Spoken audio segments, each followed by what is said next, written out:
Hi, well, welcome back. This is going to be part two of taking a look at Apple.com.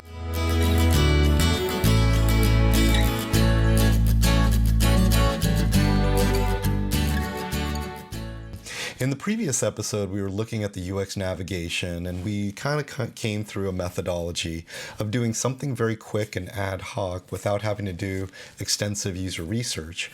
And so what we did is we want to take a look at the UX navigation because we were requested by our boss, and this was all a scenario. And we went ahead and set up rows, thorn, buds along three criteria. And those criteria were the structure, the label, and the patterns of the first level navigation, second level navigation. Well, wanted to do something different, but wanted to do a little bit of a twist in this. For this week, I'd like to take a look at doing a task analysis and doing this in the same way where it's very ad hoc, in the same way your boss may be coming to you and be asking for you to be ready for something because management is hoping to make some improvements on the user flow of an iPad. And particularly, they feel that there may be some hesitation and maybe some pain points in discovering which iPad is the right iPad for them. And again, this is all a hypothetical scenario, and for all I know, it might be true. And so to do this, we're going to set up a Proto Persona, something that's based on assumptions. We're going to set up the scenario and tell you what this person's trying to do. And then we're going to walk through the website through the lens of this Proto Persona with these criteria that we have set, and then jot them down as rose, thorn, buds, kind of like we did last week.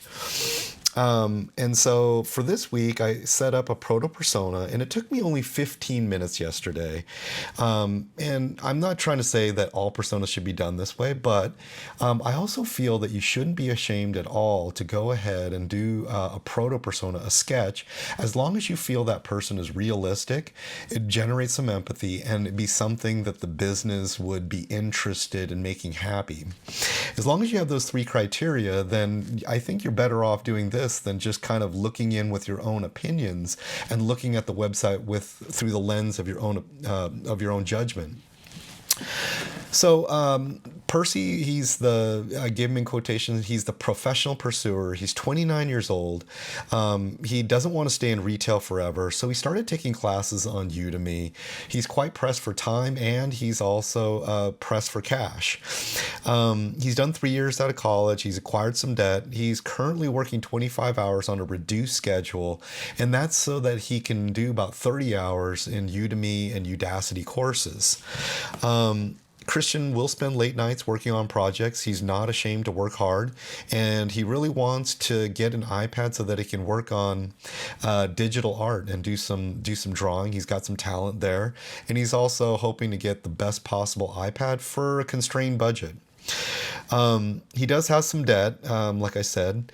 He's paying good money on courses, and on top of that, he's had to spend a lot of money on a new computer, several software applications, and subscriptions.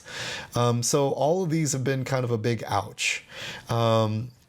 He's also been fast at learning technology. He owns a 2019 MacBook and an iPhone, so he's no stranger to Apple. He's very familiar with the ecosystem, and he's got friends that are in corporate America, and these are kind of role models for him. And he's got a cousin who is looking for a job in the gaming industry, is basically gone through the program that he's done, and he's really been a source of inspiration and has given him a lot of practical advice. So let me set up the scenario for you. And this is, so through the lens of this scenario, empathizing through Percy, having the kind of criteria of these three subtasks, and then, we're starting to kind of set up sort of a lens and a focus in a way that we're going to walk through Apple.com again. So the task to be analyzed is that Percy has used his cousin's top-of-the-line iPad Pro, and he knows it would help him for game design. But he knows his budget is limited to $550, but is willing to spend more if he can get a substantially better responsiveness when drawing. He realized that is very important. He's also pretty sure that he wants something about 10 inches, as his cousin's was about 12 inches, and that was too big. The other point that I'm going to add to this is Percy doesn't have any other requirements. He's okay with not having a lot of storage or other games in like this LiDAR sensor and things like that. He's okay with everything else being maybe even out of date, but he does want it to be a good drawing device, and that's the thing that he's really looking for. So now that I've set this up, let's go ahead and take a look at apple.com right now. Okay, we're back at apple.com.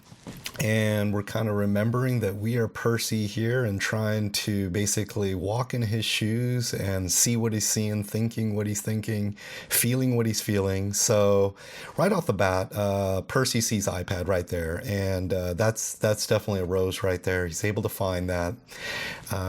He sees up at the top, there's the iPad Pro, the iPad Air, the iPad, and the AirPad Mini.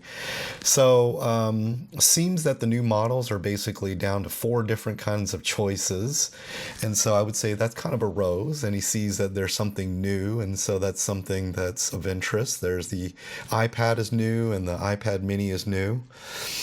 He takes a look at the iPad Mini and it says mega power mini sized. It's kind of interesting, but he knows he wants something around 10 inches, and he's pretty sure this isn't 10 inches, or it's not even close to 10 inches, but he's not quite sure, so maybe there's a potential pain point right there. Sees that the price is about $4.99. That's affordable, and so that's definitely a rose right there. The next one, he takes a look at the iPad. He sees that it's delightfully capable, surprisingly affordable, from $329. So this is even less than his budget. So that's definitely a rose right there. And but he's not sure. He's kind of seeing that it does have a pencil right here, and there's some kind of drawings here. So it does seem like it's catering to people that would draw as well as do other things on it. Next one is he sees an iPad Air. It says powerful, colorful, and wonderful. It's $5.99, and boy, that's a price where he's not sure if that's what he needs. That's a little bit of an ouch, but that's okay. So he's looking at that, and so now there's a little bit of a question. There's a little bit of a pain point. I'm still not sure. Is maybe in an iPad, maybe it's an iPad Air. Is it possible that the iPad Mini is kind of the right size screen for him? He looks at the iPad Pro, and there is the ultimate iPad experience. He knows his cousin's got that. He's pretty sure he can't afford it. Realizes he's gonna have to spend some more money on some other accessories and things like that. Okay, so this is what he's kind of hoping to make a decision. Sees that there's the 4. So kind of as a pain point, I would say all these descriptions are pretty vague. They're kind of magical, but they don't tell you a whole lot, right? There's the ultimate iPad experience. What that means, it just means it's the best of the best. But what does that mean for drawing? The next one is powerful, colorful, wonderful. Sounds like they're all powerful. The Mini's got mega power. The iPad's delightfully capable. So that kind of all sounds about the same. So I'd put that as a pain point. Get to see the pricing side by side, and he notices that the iPad is actually more expensive than the iPad, and that's kind of interesting to him. In the past, he's always thought the iPad Mini was a cheaper product. Okay, so here we go. So here's a rose right here, able to kind of hone in on the screen displays. He's kind of thinking that these right here, this iPad Pro or the iPad, is probably the range he's looking for, and both of these are kind of in the price range he's looking for. So I would say that that first step of finding a candidate, we've gotten this nailed down to two based on this, based on 2 clicks. Next thing is he takes a look at the chips. This is a little bit confusing because you got the cheapest one's got actually, it's got an A13, then the other one, the iPad Air, which is more expensive. That one is an A14, which you got to assume it's better in the A15. Kind of wondering, what does that all mean? Is the A13 really bad? So I'm going to put that as a pain point because it's just so vague. It doesn't give a gigahertz. Doesn't tell you anything specific. And again, right now, the real candidate is if it's a good drawing thing. And so he sees this matter of Apple Pencil, second generation, first generation. He's not really sure if that makes a difference in the drawing. Do you need the Apple Pencil 2 to draw well? Not quite sure. So at this point, I think he's definitely not settled that he's going to get the best drawing device for the money he's going to spend. So he goes and clicks on this compare iPad models. He's on the third step, and you kind of see, it looks like these are the same models that were up at the top. Now, I thought I remembered that there was 4 iPads. There was an iPad Pro, an iPad Air, an iPad, and an iPad Mini. But somehow there's only 3. So that's interesting. And I'm kind of thinking, what is it missing? I see that there's no iPad Air in here. Well, I think given this, I think the iPad is out based on price. So I think he would like to compare the iPad Air. Sees that it's $5.99. He's seen all this information he's seen. Again, there's this matter of the AirPad pencil. It's bigger, but it's not more informative. So he's really looking for something to inform him of whether or not which one will be a better drawing experience. So he's looking at the display. So you would think in the display, because it's touch, there's something in here that would relate to whether it's going to be a good drawing device. And so you see that this iPad Air is got this wide color, so it's got some better colors. Resolutions seem all fine, but actually he remembers that there was something about the refresh rate, and one had double the refresh rate. I think that was the iPad Pro. So he goes ahead and takes a look at the iPad Pro. He clicks on 12.9 inch just to kind of, and he sees this other attribute here called ProMotion technology. So I think there's some opportunities here when you have things like A13, Apple Pencil ProMotion. I think there's definitely an opportunity to put some tool tips here or some links to go ahead and learn more about them, because these are branded words that really are not meaningful. I'm not really sure ProMotion has to do with gaming or something like that, or does it have to do with drawing? So that's kind of problematic. And so that's a pain point right there, feeling a little bit insecure which one would be right. I mean, it definitely seems the higher expensive ones have faster processors. Again, takes a look at the chips again. All this doesn't really help a whole lot to know whether this is going to. Okay, we get here and sees that there's a second generation, remembers that it goes back to the iPad Air, the 4th generation, and sees that only his is the 1st generation. So he's getting a little bit of concern that the iPad Pencil 1st generation is a bad thing. He's not able to click on anything to know what it costs or what the capabilities of the Apple Pencil 2 are. He's taking a look at the camera, seeing that there's other features, that he's got a smaller, less megapixels for the camera. Seeing that there's better video capabilities for the other ones, which he can live with. He's fine. Sees that there's this Touch ID on all of them. He's happy about that. So right now, I think the way Percy's feeling is he's kind of thinking that the iPad, the original, the 9th generation, would meet his need, but he's just a little not ready to make a decision because he's not getting anything solid on this. And so I'm thinking that Percy decides to click on the iPad, and maybe see if there's anything more for him. Sees all this information that he's seen before.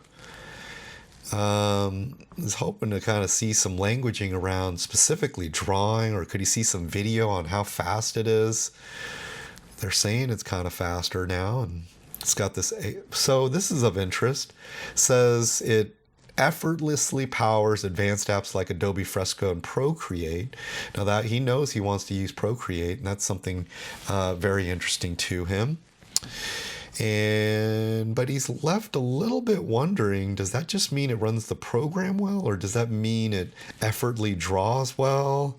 It's kind of vague. He's not quite sure on the iPad Air. Okay, he's looking and sees all these things really don't have a lot to do with drawing. So I think there's an opportunity to put in some kind of video or something specific to drawing. I mean, I think Apple's target market is going to have to do has a lot to do with people that want to draw, and having something that's very responsive would be important to them. So why not have some kind of video or even a special kind of brochure block like they're kind of listing out here specifically on drawing. So that's definitely an opportunity here, and there's definitely a pain point. So, I think if I was Percy, I would really almost be at a loss here. So, I'm really going to say that I don't think Percy would continue or be able to have a very solid decision on which iPad is for him from Apple.com.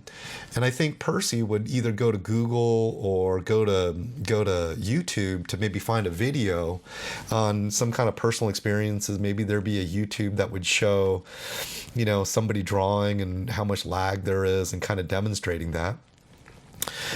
So there you have it. That's kind of me going through a task as if I was Percy. Of course, I'm not Percy, but I'm doing my best to kind of empathize with Percy.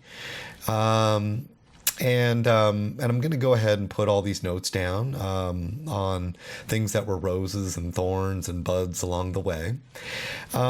But I kind of feel like this might be a failure in the sense that even though he got through the first two steps quite quickly, I feel that Percy probably would give up on actually accomplishing the task of making a decision. I do kind of wonder, am I being a little too harsh on Apple and expecting someone to make a decision?